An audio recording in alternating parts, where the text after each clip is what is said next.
Hello everyone, this is Vishal Bhingaria, SEBI registered research analyst. आज अपन discuss करते हैं निफ्टी, बैंक निफ्टी और सेंसेक्स में आज क्या मूवमेंट देखने को मिला और कल के लिए कौन से most important support and resistance level रहेंगे और प्राइसेशन के अकॉर्डिंग अपन को क्या ट्रेड प्लान करना चाहिए। पहले अपन आज की बात कर लेते हैं कि आज मार्केट में काफी अच्छा गैप अप ओपनिंग हुआ। उसके पीछे रीजन ये था कि कल जीएसटी काउंसिल की मीटिंग थी।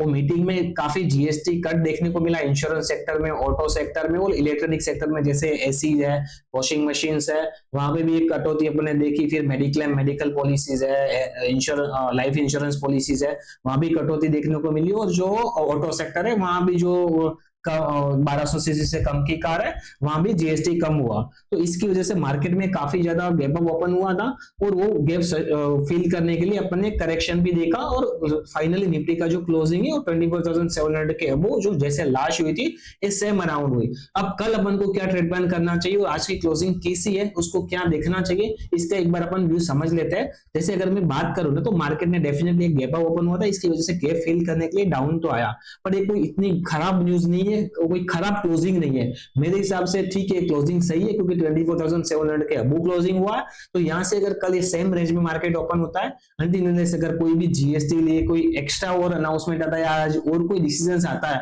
वो पॉजिटिव न्यूज की वजह से हो सकता है कि मार्केट और गैप अप ओपन हो, पर वो देखना रहेगा कि अदर कोई अनाउंसमेंट आता है नहीं है, जीएसटी काउंसिल की मीटिंग में अनाउंसमेंट आता है या नहीं आता है वो भी देखना पड़ेगा। अदर या कोई ऐसे सेक्टर है जिससे के लिए कोई जीएसटी बढ़ाने वाले भी अगर बात चल रही है तो भी मार्केट रिएक्ट कर सकता है। तो वो न्यूज को अपन साइडलाइन करके अगर प्राइस एक्शन की बात करें कि अगर इस रेंज में मार्केट ओपन होता है, प्राइस एक्शन के अकॉर्डिंग अपन को क्या ट्रेड प्लान करना चाहिए एक बार अपन समझ लेते हैं। कल अगर 24,700 के अबो अगर ओपन होता है या सेम लेवल पे अगर ओपन होता है और 24,600, 680 और 650 और 700 अगर स्ट्रांगली होल्ड करता है, सस्टेन करता है और यहाँ से कोई भी अगर बुलिश प्राइस एक्शन बनाती है ना, अगर 24,700 के अबो जाके बुलिश प्राइस एक्शन बनती है तो अपन को 24,850 या 24,900 के लेवल भी देखने को मिल सकता है।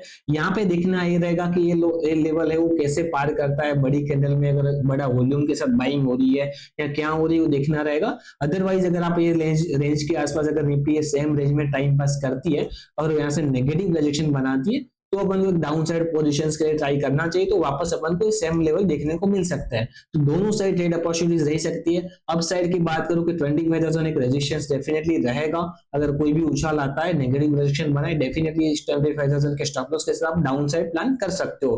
पर जब तक ये रेंज में मार्केट है, इस रेंज से 24,700 के अबो से आपको एक फ्रेश सेलिंग नहीं करनी चाहिए जब तक ये होल्ड कर रहा है। ठीक है, 24,650 भी ब्रेक कर रहा है, नेगेटिव रेजिस्टेंस दिखती है तो आपको एक सेल प्लान के लिए ट्रेड करना चाहिए कि 24,550 के लिए। बट फ्रेंकली जिस हिसाब से डेटा है, क्लोजिंग आ रही है, ऐसा कोई पैनिक वाली बात नहीं चल रही है। हाँ, अनटिल अनलेस कोई नेगेटिव न्यूज आ जाती है, मार्केट रिएक्ट करे, दैट इज डिफरेंट थिंग। ठीक है, मैं प्राइस एक्शन और टेक्निकल्स की बात करूं उसके अकॉर्डिंग मुझे अभी कोई वीकनेस नहीं लग रही है। जो इंट्राडे ट्रेडर से या डायरेक्शन में काम कर रहा है, ऑप्शन में ट्रेड कर रहा है, उसको सिंपल प्राइस एक्शन देखना चाहिए। 24,700 के अबव ओपन होता है या उसके अराउंड ओपन होता है, यहाँ पे अगर सेम रेंज में टाइम पास करके इसको ब्रेक करने की कोशिश करते हैं, definitely bullish positions try out करो। 24,850, 24,900 के लेवल अपन को देखने को मिल सकते हैं। ये टारगेट रखना चाहिए। अप साइड से अगर यहाँ रुकावट आती है, वहां से नेगेटिव होता है, आप डेफिनेटली डाउन साइड प्लान कर सकते हो। तो निफ्टी के लिए मोस्ट इंपोर्टेंट सपोर्ट रहेगा डाउन साइड 24,650, 24,600, अप साइड 24,850, 24,900 एक रेजिस्टेंस काम कर सकता है। तो यहाँ पे एक सप्लाई जोन भी हो सकता है, तो उससे अकॉर्डिंग आपको ट्रेड प्लान करना चाहिए। और सेंसेक्स में क्या लग रहा है, सेंसेक्स में जैसे आज सेम चीज हुई थी, जो जीएसटी का काउंसिल की मीटिंग की वजह से काफी गैप अप ओपन हुआ था, उसके बाद से सेंसेक्स की एक्सपायरी भी थी। तो हमने क्लियरली आइडेंटिफाई किया होता अगर 81,000 के बिलो ट्रेड करता है तो कोई सेलिंग पोजीशंस के लिए प्लान आउट करना चाहिए। ठीक है, बट आज इतना गैप अप ओपन हुआ था और उसके बाद सडनली नीचे आया हुआ था। ठीक है, और 81,000 ब्रेक किया था, तो वहां से क्योंकि मॉर्निंग में देखा ना तो 81,000 के पुट पे मैक्सिमम ओपन इंटरेस्ट है, मैक्सिमम सेलर थे, तो वो ब्रेक करना थोड़ा इम्पॉसिबल था। वो ब्रेक किया, उसके बाद से अपन ने एक शार्प सेलिंग सेंसेक्स में देखी। तो अगर कोई भी ट्रेडर XY के दिन ट्रेड करता है ना, तो उसको डेफिनेटली प्राइजेशन के साथ ओपन इंटरेस्ट भी देखना चाहिए कि ओपन इंटरेस्ट का एनालिसिस क्या है और उसके अकॉर्डिंग ट्रेड प्लान करना चाहिए। अब कल सेंसेक्स में क्या ट्रेड प्लान करना चाहिए इसकी अगर बात कर लेता हूं, कि अगर कल सेंसेक्स 81,000 के अबव जाके ट्रेड करता है ना, तो ये एक फ्रेश ट्रेडिंग के लिए प्लान आउट करेंगे। अदरवाइज डेफिनेटली उससे नीचे रेंज में अगर सेम रेंज में ट्रेड कर रहा है तो ट्रेड अवॉइड करेंगे, क्योंकि प्रीमियम डीके भी हो सकता है। तो मोस्ट इंपोर्टेंट लेवल हम मार्क करेंगे 81,000 के अबू जाकर ट्रेड करता है तो हमको 81,450 81,500 के लेवल भी देखने को मिल सकता है। यहाँ पे दिखना रहेगा कि वो यहाँ प्राइस एक्शन क्या बनाता है। अगर यहाँ से ये सेम रेंज में टाइम पास करके अबू क्रॉस नहीं करता है, डाउन साइड आता है, तो अपन नेगेटिव पोजीशन भी प्लान आउट कर सकते हैं। तो इंट्राडे ट्रेडर से उनको अगर प्राइस एक्शन के अकॉर्डिंग आइडेंटिफाई करेगा सपोर्ट रेजिस्टेंस के अकॉर्डिंग, तो काफी बार उनको दोनों साइड भी ट्रेड बनते हैं। तो उसके अकॉर्डिंग अपन को सेंसेक्स में ट्रेड प्लान करना चाहिए। और सेंसेक्स में अगर कोई निफ्टी को अवॉइड करके सेंसेक्स में ट्रेड करना चाहता है, जैसे सेंसेक्स एक्सपायरी को टाइम मिल जाएगा कि थर्सडे एक्सपायरी होगी, आज ऑलरेडी एक्सपायरी खत्म हो गई है, तो अगर 81,000 के अबू जाकर ट्रेड करता है, बुलिश प्राइस एक्शन बनाती है, आप डेफिनेटली डायरेक्शन ट्रेड के लिए बुलिश ट्रेड प्लान कर सकते हो। इस सेंसेक्स के लिए मोस्ट इंपोर्टेंट पॉइंट रहेगा। बैंक निफ्टी के लिए क्या लग रहा है, एक बार अपन बैंक निफ्टी का समझ लेते हैं। बैंक निफ्टी 54,000 के अबू अगर ट्रेड करती है ना, तो हमारा व्यू है कि एक बुलिश 400-500 पॉइंट का अपसाइड अपन को देखने को मिल सकता है। तो 54,000 एक मोस्ट इंपोर्टेंट लेवल रहेगा। अगर 54,100 के अबू जाके सस्टेन करती है तो आप बुलिश ट्रेड प्लान कर पाते हो। ठीक है, डाउन साइड तो नेक्स्ट प्राइस तभी सेलिंग करना चाहिए 53,800 हम देखेंगे कि 53,800 अगर ब्रेक करता है तभी हम एक नेक्स्ट नया सेलिंग करेंगे। तब तक बैंक निफ्टी में कोई सेलिंग नहीं करेंगे कि बैंक निफ्टी को मंथली एक्सपायरी तो काफी ट्रेडर वो हेजिंग के लिए भी यूज करते हैं, इसके लिए डिफरेंट स्ट्रेटेजीज प्लान आउट करते हैं।